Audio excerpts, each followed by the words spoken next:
What's up, everyone? Welcome to Program Your Remote. Today I'm going to show you how to connect your phone to a Toyota 4Runner.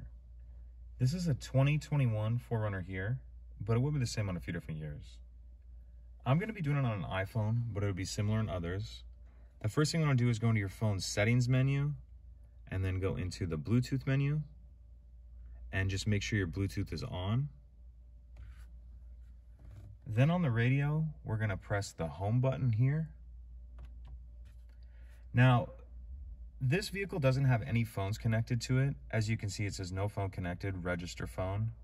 If yours already does have phones connected to it, it's going to say select phone, and you'll click it and add it from the next screen. So basically, there's just one extra step. But in our case, there's no phones connected, so go ahead and click register phone. Now it's saying there's no Bluetooth devices registered. Do we want to add one? We're going to click yes.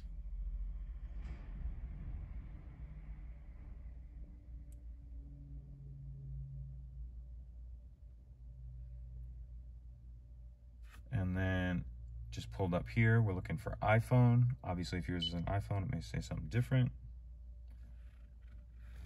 Now we're going to make sure that this PIN number here that popped up on our phone matches this PIN number here, which it does. So we're gonna go ahead and click pair. Now it's gonna ask us if we want to allow access to our contacts and all that. I'm gonna go ahead and just hit allow.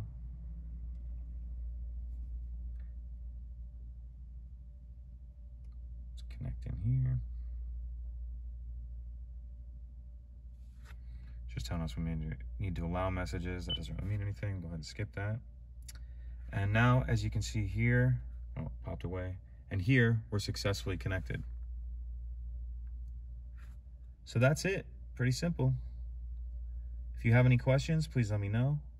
If you could take a second to like and subscribe, it helps us out, and I'd appreciate it. Thank you.